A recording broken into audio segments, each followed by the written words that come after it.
ये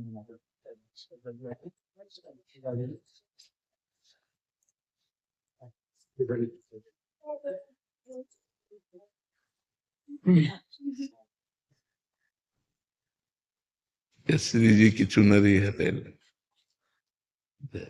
प्रिया जी।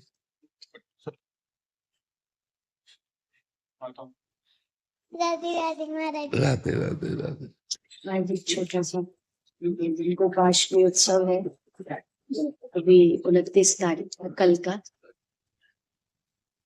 अपना ब्रज में गौ माता का अस्पताल है। बहुत सुंदर, बहुत सुंदर। आपका आशीर्वाद।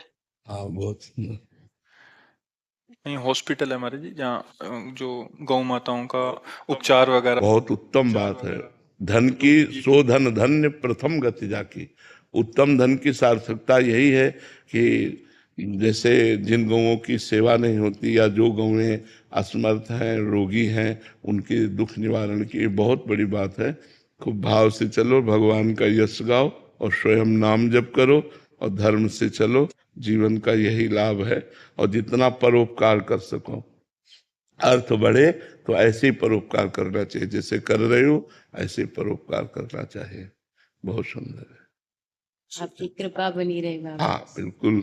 भगवान की जिस पर कृपा होती है ना, तो सब कृपा उन्हीं की कृपा से। जा पर कृपा राम की होई, ता पर कृपा करे। तो खूब नाम जप करो, भगवत पार्षद हो, अपने स्वरूप का चिंतन करो और परमार्थ करो। जितना आवे अपने पे कम खर्चा करके परमार्थ पे खर्चा करो। जीवन का लाभ। परहित सरिस धर्म नहीं भाई, पर पीड़ा सम नहीं अकमाय। तो जो दूसरों का हित करता है, भगवान उससे बहुत प्रसन्न होते हैं।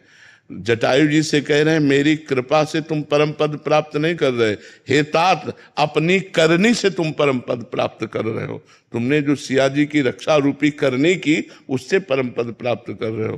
तो जो दूसरों की रक्षा, दूसरों को सुख देना और दूसरों का उपकार करना, ये जो भावनाएं भगवान को बहुत प्रसन्न करती है। तो इसलिए बहुत सुंदर बात की जो गौओं की सेवा की, ये बहुत उत्तम बात है। बाबा, कभी कभी एक भाव आता है कि ब्रज में जन्म दिया है, हमारा खाम्बी ब्रज में आता है गाँव। ये ठाकुर जी की सेवा है नाम जप की, लेकिन ब्रज में जन्म लेने के बाद भी ऐसी सेवा दी है कि ब्रजवास नहीं होता। हाँ, देखो, अगर हम ब्रजेंद्र नंदन के आश्रित हैं और ब्रज किशोरी के चरणों का चिंतन करते हैं और हमें ये सेवा मिले कि हम जा जा करके समाज के सोए हुए लोगों को जगाकर नाम रूप लीला धाम में लगाए, तो हमें इस बात की पश्चाताप नहीं होना चाहिए कि हमें धाम वास नहीं मिल रहा, ब्रज 84 कोष में वास नहीं मिल रहा। हम उनकी सेवा में ही तत्पर हैं। बहुत से हमारे सिद्ध महापुरुष बाहर जा जा करके लोगों को जागृत किया है। अगर संत, वैष्णव, भागवत प्रवक्ता, रासाचारी ये ना जाए ना, तो कोई वृंदावन को और प्रभु की तरफ हाँ जाने ही ना। बहुत से सोए हुए लोग हैं जिनको घसीट करके भागवताचार्य वृंदावन लाए, जिनको घसीट कर रासाचार्य वृंदावन लाए।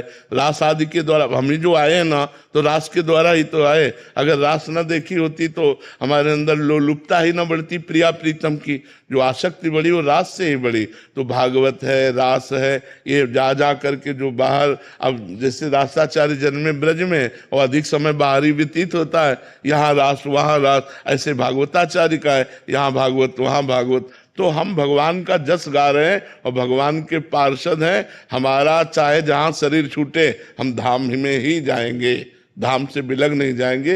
ये दृढ़ विश्वास होना चाहिए। हम धामवासी नहीं हो पाए, लेकिन धाम उपासी तो हैं। तो धाम उपासी और धामवासी एक ही गति होती। जैसे हम वृंदावन महिमामृत का जब गान करते हैं तो दोनों पक्ष रखते हैं, एक धामवास का और एक धाम आश्रय का, धाम उपासना का। यदि आप धाम उपासना और आश्रय लिए हो तो आप अमेरिका में रहो तो भी आपको जब शरीर छूटेगा तो आप वृंदावन ही आओगे। जैसे भारतीय सैनिक कहीं भी शरीर छूटे तिरंगा में लपेट के भारत ही आएगा, ऐसे ही धाम का जीव कहीं भी शरीर छोड़े वो धाम ही आएगा। अब हम लोग धाम के शरणागत हैं, गुरु के शरणागत हैं, नाम के शरणागत हैं। अब हमारे मंगल में थोड़ी कमी होनी है। इसलिए थोड़ा तो मन में लगता है, लेकिन उसको पश्चाताप में न ले और खूब उत्साह पूर्वक भगवत लीला गुणानुवाद गायन कीजिए और जो अर्थ मिले